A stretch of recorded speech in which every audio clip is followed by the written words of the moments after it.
Hi hello இன்றைக்கி பார்க்குற topic வந்து French revolution and the idea of the nation.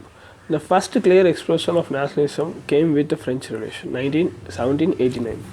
First நேஷனலிசங்கிற ஒரு ஐடியா வந்து என்னென்னா ஃப்ரெஞ்ச் ரெவல்யூஷனில் தான் ஸ்டார்ட் ஆகுது.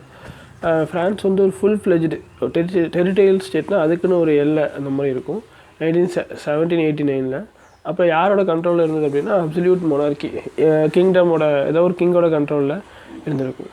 அப்போது அந்த கிங் என்ன பண்ணுறாரு, பொலிட்டிக்கல் அண்ட் கான்ஸ்டியூஷனல் சேஞ்சஸ் வந்து கொண்டு வந்தோடனே அந்த மக்கள் என்ன பண்ணுறாங்கன்னா ரெவல்யூஷன், ஃப்ரெஞ்ச் ரெவல்யூஷன் வந்து ஸ்டார்ட் ஆகுது, புரட்சி வந்து ஸ்டார்ட் ஆகுது. அது மூலமாக என்ன ஆகுது, ட்ரான்ஸ்ஃபர் ஆஃப் சாவரினிட்டி அப்படின்னா power, supreme power. Okay, supreme power அது வரைக்கும் யாரோட கண்ட்ரோலில் இருக்கும் அப்படின்னா, யாரோட கையில் இருக்கும் அப்படின்னா கிங்கோட கண்ட்ரோலில் இருக்கும், கிங்கோட கையில் இருக்கும். அது அப்படியே எங்கே ட்ரான்ஸ்ஃபர் ஆகுனா monarchy to body of French citizens. Okay, அப்படியே மக்களுக்கு, ஃப்ரெஞ்ச் மக்களுக்கு வந்து ட்ரான்ஸ்ஃபர் ஆகுது. The revolution proclaimed the people would henceforth constitute the nation and shape it destiny. புரட்சி என்ன சொல்கிறாங்க அப்படின்னா, பீப்புள் தான் இன்னொரு நேஷன்ஸை வந்து கட்டி அமைக்க போகிறாங்க. அதே மாதிரி அந்த நேஷனோட தலையெழுத்தை வந்து யார் வந்து முடிவு பண்ண போகிறா, யார் ஷேப் பண்ண போகிறா அப்படின்னா அதுவும் பீப்புள் தான் பண்ண போகிறாங்க அப்படின்றாங்க. Very beginning, French Revolution is introduced various measures and practices that could create the sense of collective identity among the French people. அப்போது அந்த ரெவல்யூஷன் என்ன முடிவு பண்ணுறாங்கன்னா, இந்த புரட்சிக்கு வந்து அந்த ஃப்ரெஞ்சு மக்கள் எல்லாருமே பார்ட்டிசிபேட் பண்ணணும் அப்படின்னா அவங்களுக்குள்ள ஒரு காமனான ஒரு ஐடென்டிட்டியை வந்து கொண்டு வரணும் அப்படிங்கிற மாதிரி அவங்க ஐடியா பண்ணுறாங்க. அந்த ஐடியாவில் தான் ஒன்று வந்து ஃபாதர்லேண்ட், இப்போ எப்படி நம்ம தாய்நாடுன்னு சொல்கிறோமோ அதே மாதிரி ஃப்ரெஞ்சில் வந்து ஃபாதர்லேண்டுன்னு சொல்லுவாங்க, இன்னொன்று வந்து சிட்டிசன், அப்படி ரெண்டு வேலையை வந்து இன்ட்ரடியூஸ் பண்ணுறாங்க. அதை எம்பசைஸ் பண்ணி இந்த notion of united community enjoy the equal rights under the constitution. இப்போ ஃப்ரெஞ்சுன்னு ஒரு கான்ஸ்டியூஷன் ஃப்ரேம் பண்ணி அந்த கான்ஸ்டியூஷன் கீழே எல்லா மக்களும் ஈக்குவல் யூனிட்டி, மொத்த மக்களும் ஒற்றுமையாக இருக்கணும், ஒற்றுமையாக இருக்கிற எல்லா மக்களுக்குமே ரைட்ஸ் வந்து எல்லோரும் ஈக்குவல், பணக்காரன் எல்லாம் அப்படி இல்லாமல் எல்லாத்துக்கும் ஈக்குவல் ரைட்ஸையும் கொடுக்கணும்னு சொல்லி அந்த கான்ஸ்டியூஷன் சொல்கிறாங்க. அதே மாதிரி அவங்க ஒரு ஃப்ளாக் வந்து இன்ட்ரடியூஸ் பண்ணுறாங்க, ட்ரை கலர் ஃப்ளாகு. அதை எதை ரீப்ளேஸ் பண்ணி இன்ட்ரடியூஸ் பண்ணுறாங்கன்னா, ஆல்ரெடி அந்த ஃபார்மர் ராயல் ஸ்டாண்டர்டு, ஃபார்மர்னால் முன்னாடி ராயல் ஸ்டாண்டர்டுங்கிற ஃப்ளாகை ரீப்ளேஸ் பண்ணி ஃப்ரெஞ்சோட ட்ரை கலர் ஃப்ளாகை வந்து இன்ட்ரடியூஸ் பண்ணுறாங்க. ஓகே, அதுமாதிரி எஸ்டேட் ஜென்ரல் அப்படிங்கிறது லைக் அசம்பிளி, இப்போ தமிழ்நாட்டில் வந்து சென்ட் ஜார்ஜ் ஃபோர்ட்டில் இருக்கிற அசம்பிளி மாதிரி எஸ்டேட் ஜென்ரல் சொல்லுவாங்க. அதை என்ன பண்ணுறாங்கன்னா ரீநேம் பண்ணுறாங்க, நேஷ்னல் அசம்பிளின்னு சொல்கிறாங்க. அப்போது அந்த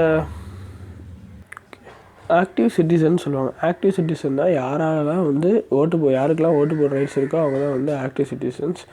25 வயசுக்கு மேலே இருக்கணும், அது மென்னாக இருக்கணும், அவங்ககிட்ட ப்ராப்பர்ட்டி இருக்கணும். இவங்க மட்டும் தான் என்ன பண்ண முடியும்னா எலெக்ஷனில் வந்து ஓட்டிங் ரைட்ஸ் இருக்கும், அவங்க தான் active citizen.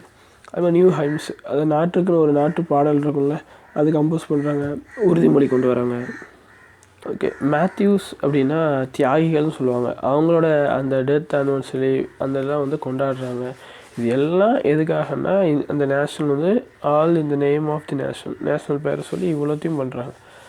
A centralized administrative system was put in the place as formally uniform laws for all citizens within the territory.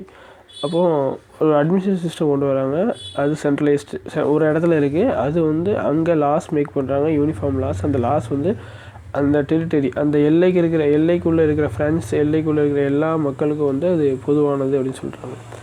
Internal customs duties. Okay, ஒரு பொருளை வந்து ஒரு இடத்துக்கு இன்னொரு இடத்துக்கு மூவ் பண்ணுறீங்கன்னா அந்த டியூட்டிஸ் வந்து டேக்ஸ் வந்து கட்ட வேண்டியிருக்கும், அந்த டேக்ஸை வந்து கேன்சல் பண்ணிடுறாங்க. அதே மாதிரி அந்த ஃப்ரான்ஸில் உள்ள எல்லா இடத்துக்கும் வெயிட் அண்ட் மெஷர்ஸை வந்து யூனிஃபார்மாக கொண்டு வராங்க. இப்போ இங்கே 1 கிலோ அப்படின்னா ஃப்ரான்ஸில் எங்கே போனாலும் அந்த 1 கிலோ அப்படிங்கிறது சேமாக கொண்டு வராங்க. வேறு மாதிரி இருந்தால் அந்த ட்ரேடர்ஸ்க்கு வந்து வியாபாரம் பண்ணுறது கஷ்டமாக இருக்கும். ரீஜனல் டைலக்ட்ஸ் அப்படின்னா மொழி, ஒவ்வொரு ஏரியாலையும் ஒவ்வொரு மொழி பேசாமல் ஃப்ரெஞ்சு மொழியை வந்து பேசுகிறதுக்கும் எழுதுறதுக்கும் காமனாக கொண்டு வராங்க நேஷனல் ஃபுல்லாமே. Okay, revolution is further declared. அவங்க என்ன பண்ணுறாங்க, மிஷன் ஒரு எய்ம் செட் பண்ணுறாங்க. Destiny of the French nation to liberate the people of Europe from டிபோசிஷன்னா மொனார்கியல் ரூல். ஃப்ரெஞ்சோட விதி என்ன அப்படின்னா, அந்த நாட்டோட விதி யூரோப்பில் இருக்கிற இந்த மாதிரி மற்ற கண்ட்ரி வந்து எம்பையர் கீழே இருக்கிற எல்லா கண்ட்ரியும் வந்து மொனார்கி கீழே இருக்கிற எல்லா கண்ட்ரியும் ரிமூவ் பண்ணணும் அப்படிங்கிறது தான் வந்து அவங்களோட ஒரு விதியாக வந்து எடுத்து ஒர்க் பண்ணுறாங்க. இன் அதர் வேர்ட்ஸ், வேறு எப்படி சொல்லலாம்னா, help to other peoples of Europe to become nations. யூரோப்பில் ஃப்ரெண்ட்ஸை மாதிரி நிறைய கண்ட்ரி இருக்குது, அந்த நிறைய கண்ட்ரியை வந்து எம்பையர்கிட்டேருந்து ஒரு கிங் ரூல்கிட்டேருந்து காப்பாற்றணும் அப்படிங்கிறது தான் அவங்க வந்து ஒர்க் பண்ணுறாங்க. இந்த நியூஸ் ஆஃப் த ஈவெண்ட் இந்த France reach different cities of Europe. Okay, இப்போ ஃப்ரான்ஸ் நடந்த விஷயம் வந்து யூரோப்பில் உள்ள மற்ற சிட்டிஸ்க்கெலாம் வந்து ஸ்ப்ரெட் ஆகுது. ஸ்ப்ரெட் ஆனவுடனே அங்கே உள்ள students, educated middle class people எல்லோரும் சேர்ந்து என்ன பண்ணுறாங்கன்னா ஜாக்கபின் கிளப்ஸ்னு ஒரு கிளப்பை ஸ்டார்ட் பண்ணுறாங்க. லைட்டாக ஒரு என்ன சொல்கிறது, ஒரு சீக்ரெட் சொசைட்டி மாதிரி புரட்சி பண்ணுறதுக்கு அந்த கிளப்பில் உள்ளவங்க வந்து ஹெல்ப் பண்ணுவாங்க. அந்த மாதிரி their activities and campaign prepare the way for French armies. Okay, இப்போ ஃப்ரெஞ்ச் என்ன பண்ணுறாங்கன்னா மற்ற யூரோப்பில் உள்ள நேஷன்ஸ்க்கு வந்து உள்ளே போகணுன்னா ஆர்மிஸ் உள்ளே போகணும் அப்படின்னா உள்ளே போக முன்னாடி இவங்க என்ன பண்ணுவாங்க, அதுக்கான ஆக்டிவிட்டீஸும் கேம்பெயினாக பிரச்சாரம் பண்ணி இந்த மாதிரி ஃப்ரெஞ்ச் ஆர்மிஸ் வரும், உங்களை வந்து எம்பையர்கிட்டேருந்து காப்பாற்றி நேஷனல் ஸ்டேட்டாக மாற்றும் அப்படிங்கிற மாதிரி ஒரு அட்வர்டைஸ்மெண்ட் பண்ணிட்டு இவங்க போயிடுவாங்க. அப்போ அந்த இடத்துக்கு யார் வருவாங்கன்னா ஃப்ரெஞ்ச் ஆர்மிஸ் வந்து உள்ளே வரும்போது எங்கெல்லாம் போயிருக்காங்க, Holland, Belgium, Switzerlands, much of Italy 1790s போயிருக்கிறாங்க. Okay, outbreak of revolutionary wars. இந்த வார்ஸ் மூலமாக ஃப்ரெஞ்ச் ஆர்மிஸ் என்ன பண்ணுறாங்கன்னா இந்த ஐடியா, அவங்களோட நேஷனலிசம்ங்கிற ஒரு ஐடியா வந்து அப்ராடு எல்லாத்துக்குமே, அப்ராட்னா நேஷனலிசம் வந்து எல்லா ஸ்டேட் இதுக்கு கொண்டு போகிறாங்க. ஓகே, யூரோப் கான்டினென்ட்டில் மற்ற எல்லா ஸ்டேட்டுக்கும் மற்ற எல்லா கண்ட்ரிக்கும் வந்து கொண்டு போகிறாங்க. ஓகே, இந்த இமேஜ் பாருங்கள். இந்த கவர் ஆஃப் ஜெர்மன் அல்மனாக் அப்படின்னா டைரின்னு அர்த்தம். ஓகே, அது எழுதுனது யாருன்னா ஆண்டர்சன் ரெபான் அவர் எழுதியிருப்பார். பிராஸ்டில் அப்படின்னா ஃப்ரெஞ்ச் ஃபோர்ட்டில் வந்து ஃபோர்ட்டை வந்து என்ன பண்ணியிருப்பாங்கன்னா ரெவல்யூஷனரி க்ரௌடு, புரட்சிகரவாதி கூட்டம் வந்து போய் அடித்து நொறுக்கியிருப்பாங்க. அதுதான் அப்படி போட்டிருக்காங்க. டிபாஸ்டிக் ரூல் அப்படிங்கிறது வந்து மொனார்க்கியல் ரூலை வந்து அடித்து நொறுக்கிற meaning. And German province of Kassel அப்படிங்கிறது வந்து சென்ட்ரல் ஜெர்மனோட இருக்கிற ஒரு சிட்டி. அந்த சிட்டியில் உள்ள கோட்டையை வந்து அடித்து நொறுக்கிறாங்க. அதில் ஒரு ஸ்லோகன் வந்து எழுதியிருக்கு. ஓகே, பீப்புள் மஸ்ட் சீஸ் த ஓன் ஃப்ரீடம். பீப்புளுக்கு தேவையான ஃப்ரீடம் வந்து அவங்க தான் எடுத்துக்கணும் அப்படிங்கிற மாதிரி அவங்க சொல்கிறாங்க. ரெபான் வந்து என்ன பண்ணுறாங்க, சிட்டி ஆஃப் மைசி அதில் வந்து வாழ்கிற ஒரு நபர், ஒரு journalist, member of German Jacobin club, அதில் மெம்பராகவும் இருக்கிறார். Okay, within the wide swathe of territory. Wide swathe அப்படின்னா லாங் ஸ்ட்ரிப் ஆஃப் லேண்ட்னு சொல்லுவாங்க. அது யாரோட கண்ட்ரோலில் வருது அப்படின்னா ஹிஸ்னா நெப்போலியன் கண்ட்ரோலில் வந்து வருது. Okay, next Napoleon set be introducing the many reforms. அவர் நிறைய புரட்சிகரமான ரீஃபார்ம்ஸை வந்து கொண்டு வர்றார். ஓகே, என்னெல்லாம் ஃப்ரான்ஸில் கொண்டு வந்தாரோ அது மாதிரி யூரோப்பில் உள்ள மற்ற அவர் கைப்பற்ற இடத்துக்கு ஃபுல்லாமே கொண்டு வர்றார். அது மூலமாக என்ன ஆகுது, return to monarchy. Napoleon had no doubt restored democracy in France. Napoleon வந்து அட்மினிஸ்ட்ரேட்டிவ் ரிஃபார்ம்ஸ் கொண்டு வந்தாலும் அவர் மொனார்க்கியை தான் ஃபாலோ பண்ணுற மாதிரி. ஓகே, டெமோக்ராட்டிக்கை வந்து அவர் ஃபாலோ பண்ணல. ஏன்னா அவரோட கண்ட்ரோலில் தான் எல்லாரும் ஒர்க் பண்ணணும் அப்படிங்கிற மாதிரி செட்டப் கொண்டு வந்தார். அவரோட அட்மினிஸ்ட்ரேட்டிவ்ஸ் ஃபீல்டில் வந்து கொண்டு வந்த ரிவல்யூஷனரி பிரின்சிபல்ஸ் எல்லாம் ஓகே, ரொம்ப பெர்ஃபெக்டாக ரேஷ்னலாக இருந்துச்சு, எஃபிஷியண்ட்டாக இருந்துச்சு. ரேஷ்னலில் மோர் பகுத்தறிவுன்னு சொல்லுவாங்க, அது எஃபிஷியண்ட்டாக தெரியும். சிவில் கோட் ஆஃப் 1804 இதில் வந்து இன்னொரு பேர் வந்து நெப்போலியனிக் கோடுன்னு கூட சொல்லுவாங்க. அதில் அவர் என்ன சொல்கிறாருன்னா ப்ரிவிலேஜஸ்னால் சலுகைகள் கொடுப்பாங்க. ஓகே, இப்போது இந்த இடத்துல பிறந்தால் உனக்கு இந்த சலுகை, இந்த இடத்துல பிறந்தால் அந்த சலுகை கிடையாது, அந்த மாதிரி விஷயம். அதுக்கப்புறம் ஈக்குவலிட்டி பிஃபோர் லா, இதெல்லாம் அப்போ சலுகை கிடையாது அப்படிங்கிறதெல்லாம் வந்து ஒழிக்கிறாரு. அதுக்கப்புறம் ஈக்குவலிட்டி, சட்டத்துக்கு முன்னாடி எல்லாருமே சமம். அது மாதிரி எல்லாத்துக்குமே ப்ராப்பர்ட்டி வாங்க ரைட்ஸ் வந்து எல்லாத்துக்கும் இருக்குது. Secure to right the property வாங்க ரைட்ஸ் வந்து எல்லாத்துக்குமே இருக்கும். அது மாதிரி விஷயங்கள்லாம் அட்மினிஸ்ட்ரேட்டிவ் ஃபீல்டில் கொண்டு வர்றாரு. அதெல்லாம் ரொம்ப ஓகே. இந்த கோடு வந்து அவர் எங்கெல்லாம் அந்த ஃப்ரெஞ்சு கண்ட்ரோல் இருக்கோ எல்லா ரீஜன்ஸ்க்கும் வந்து இதை வந்து ஏற்றுமதி எக்ஸ்போர்ட் அப்படின்னா அதை அங்கே ட்ரான்ஸ்ஃபர் பண்ணுறாரு. எக்ஸாம்பிளுக்கு in Dutch Republic, Switzerland, Italy, German, Napoleon simplified administrative divisions and applies the feudal சிஸ்டம்னா வந்து லேண்ட்லார்டுன்னு சொல்லுவாங்க. இப்போ அரசர் என்ன பண்ணுவார் அப்படின்னா ஒருத்தன்ட்ட மொத்த நிறைய லேண்டை கொடுத்துட்டு இந்த லேண்டை நீ பார்த்துக்கோ, அந்த லேண்டில் விவசாயம் பண்ணி அதுலேருந்து வர அமௌண்ட்டை எனக்கு கொடு. விவசாயம் பண்ணும்போது ப்ளஸ்ஸு அவர் வந்து ஒரு சின்ன ஆர்மியை வந்து மெயின்டைன் பண்ணுவார் அந்த லேண்ட்லார்டு. அப்போ எப்போல்லாம் அந்த எம்பையருக்கு வந்து ஆர்மி தேவைப்படுதோ அப்போல்லாம் அந்த ஆர்மியை கொடுத்து உதவும். இதான் வந்து ஃபெடரல் சிஸ்டம். இந்த சிஸ்டத்தை வந்து நெப்போலியன் என்ன பண்ணுறாருன்னா அபாலிஷ் பண்ணிட்டார், பிரேக் பண்ணிட்டாரு. அது ஃப்ரீடு ப்ளசன்ஸ் ஃப்ரம் செல்ஃப்டம்னா அடிமை. ஓகே, மேனுவல் டியூஸ் அப்படின்னா விவசாயம் பண்ணதுக்கப்புறம் அதுலேருந்து கிராப்பாகவோ இல்லை மணியாகவோ எதை என்ன பண்ணணும்னா அந்த மேலே உள்ளவங்களுக்கு வந்து நம்ம அமௌண்ட்டோ இல்லை டேக்ஸ் வந்து கட்டணும். அதையும் என்ன பண்ணுறாரு அப்படின்னா ஒழிக்கிறார். அடிமை முறையும் ஒழிக்கிறார். டவுன்ஸில் பார்த்திங்கன்னா கிரில்டன் இருக்கும். கிரிட் அப்படின்னா என்ன சொல்லுவோன்னா ஆர்கனைசேஷன் ஆஃப் மெர்ச்சன்ட்னு சொல்லுவோம். மெர்ச்சன்ட்ஸ் வந்து அவங்களுக்குள்ள ஒரு அசோசியேஷன் மாதிரி வச்சுருப்பாங்க, அதான் கிரிட்னு சொல்லுவாங்க. அவங்களுக்கு அதில் நிறைய ரெஸ்ட்ரிக்ஷன் வந்து போட்டிருப்பாங்க. அந்த ரெஸ்ட்ரிக்ஷன் ஃபுல்லாமே ரிமூவ் பண்ணுறாரு நெப்போலியன்.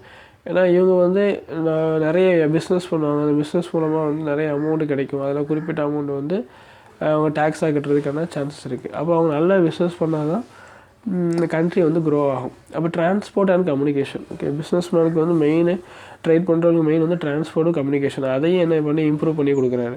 அதுக்கப்புறம் ஃபார்மர்ஸ், ஆர்டிஷன், கைவினை கலைஞர்கள்னு சொல்லுவாங்க, ஒர்க்கர்ஸ், நியூ பிஸ்னஸ் மேன், இவங்க எல்லாத்துக்குமே வந்து அந்த புது ஃப்ரீடம் வந்து ரொம்ப நல்லா இருந்துச்சு. ரொம்ப என்ஜாய் பண்ணாங்க. அதுலேயும் இந்த business man, small scale producers of குட்ஸ்லாம் இருக்காங்களா, அவங்கெல்லாம் வந்து அந்த யூனிஃபார்ம் லாஸு, ஒரே மாதிரியான வெயிட்டு, அளவு, இதெல்லாம் கொண்டு வந்தது, கரன்சி கொண்டு வந்தது, இது எல்லாமே அந்த மேலே பிஸ்னஸ் மேன், ஸ்மால் ஸ்கேல் ப்ரொடியூசர்ஸ்க்கு வந்து ரொம்ப ஹெல்ப்ஃபுல்லாக இருந்துச்சு. அவங்க அந்த யூரோப்பில் எங்கே போனாலும், ஃப்ரெஞ்ச் கண்ட்ரோலில் எங்கே போனாலும் சரி, ஈஸியாக குட்ஸை வந்து எக்ஸ்சேஞ்ச் பண்ணலாம். கேபிட்டல் வந்து ஒரு ரீஜனுக்கு இந்த ரீஜனுக்கு கொண்டு போகலாம். இந்த மாதிரி நிறைய விஷயம் வந்து பிஸ்னஸ் மேனுக்கு வந்து ஹெல்ப்ஃபுல்லாக யார் பண்ணி கொடுத்தாங்கன்னா நெப்போலியன் வந்து பண்ணி கொடுத்துருப்பாரு. ஓகே. ஹவர் ஏரியாஸ் கன்க்யூர்டு, ஏரியாவை நிறைய கைப்பற்றினா கூட அந்த லோக்கல் பீப்புளோட ரியாக்ஷன்ஸ் வந்து எப்படின்னா மிக்ஸ்டாக தான் இருந்துச்சு. ஒருத்தவங்களுக்கு பிடிச்சிருந்துச்சி, ஒருத்தவங்களுக்கு பிடிக்கல. ஏன் அப்படின்னா நிறைய பிளேசஸில் வந்து ஹாலாந்து, சுவிட்சர்லாந்து, இதெல்லாம் பார்த்திங்கன்னா ப்ருசல்ஸு, மிலன், வார்ஷா. ஓகே, மிசன்கிறது சிட்டி ஆஃப் ஜெர்மன், மிலனுங்கிறது one of the city of Italy, Warsaw அப்படிங்கிறது வந்து city of Poland. Okay, right. அப்போ ஃப்ரெஞ்ச் ஆர்மிஸ் என்ன பண்ணாங்கன்னா ஃபஸ்ட்டு வந்து பயங்கரமாக வெல்கம் பண்ணாங்க. அவங்க உள்ளே வரதை பார்த்துட்டு பயங்கரமான சந்தோஷம். ஹெர்பிங்கன்ஸ் ஆஃப் லிபர்ட்டி அப்படின்னா நம்மளுக்கு விடுதலை கிடைக்க போகுது அப்படிங்கிற சிக்னல் வந்து வந்த மாதிரி. பட் ஆரம்பத்தில் எந்த விஷயத்தையும் ஆரம்பிக்கும்போது ரொம்ப ஜாலியாக ஆரம்பிப்போம். அதே மாதிரி ஆரம்பத்தில் இனிஷியல் என்தியாசிசம் வந்து ரொம்ப பயங்கரமாக இருந்துச்சு. ஆனால் அது கொஞ்ச நாளில் என்ன ஆகி போச்சுன்னா ஹாஸ்டிலிட்டினா ஆப்போசிட் ஆயிடுச்சு. It became clear the new administrative arrangement did not go hand in hand with political freedom. அதெல்லாம் ஓகே, ஆனால் வந்து அரசியல் சுதந்திரம் நம்மளுக்கு கிடைக்காது அப்படிங்கிறது மக்கள் வந்து ஃபீல் பண்ண ஆரம்பிச்சிட்டாங்க. அதுக்கப்புறம் இன்க்ரீஸ் டாக்ஸேஷன், வரியை கூட்டுறாரு, censorship, forced contribution to French army security to conquer the rest of the Europe.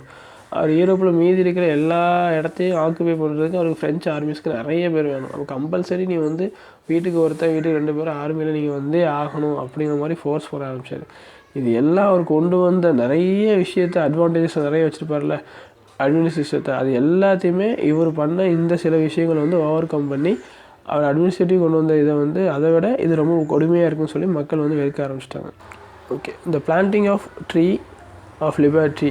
Okay, ஒரு என்ன பண்ண விடுதலைக்குன்னு ஒரு மரத்தை வந்து நடுறாங்க. அது எங்கன்னா ஜெர்மனியில். ஓகே, அதை வந்து ஒரு painter, German painter Karl Kaspar Fritz அப்படிங்கிறவர் வந்து என்ன பண்ணுறாரு, ட்ரா பண்ணியிருக்காரு.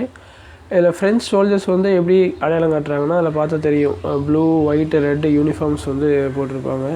ஓகே, ப்ளூ, ஒயிட்டு, ரெட்டு கலரில் கேப் வச்சுருப்பாங்க. அதை வச்சு அவங்க வந்து அவங்களாம் யார் அப்படின்னா ஃப்ரெஞ்ச் சோல்ஜர்ஸ்ன்னு சொல்கிறாங்க. அவங்க என்ன பண்ணுறாங்கன்னா சீஸ்ட ஃபார்மர்ஸ். ஓகே, அது மாதிரி ஒரு சில உமன்ஸை வந்து யங் உமன்ஸ் வந்து ஹராஸ் பண்ணுறாங்க.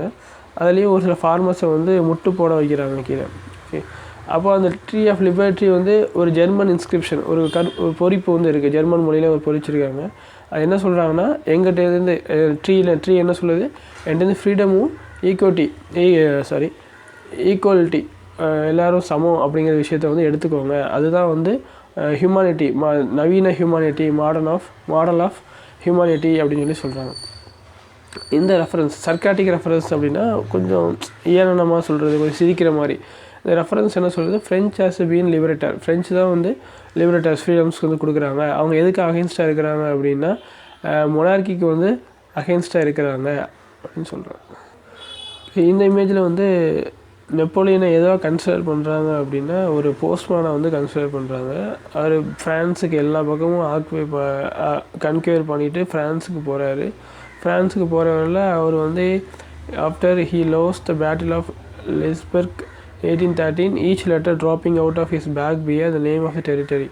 அவர் ஃப்ரான்ஸுக்கு போகிற வழியில் அவர் ஆக்குபை பண்ண எல்லா இடத்தையும் ஒன்று லாஸ் பண்ணிகிட்டே போகிறாரு அப்படிங்கிறது தான் இந்த இமேஜோட மீனிங்.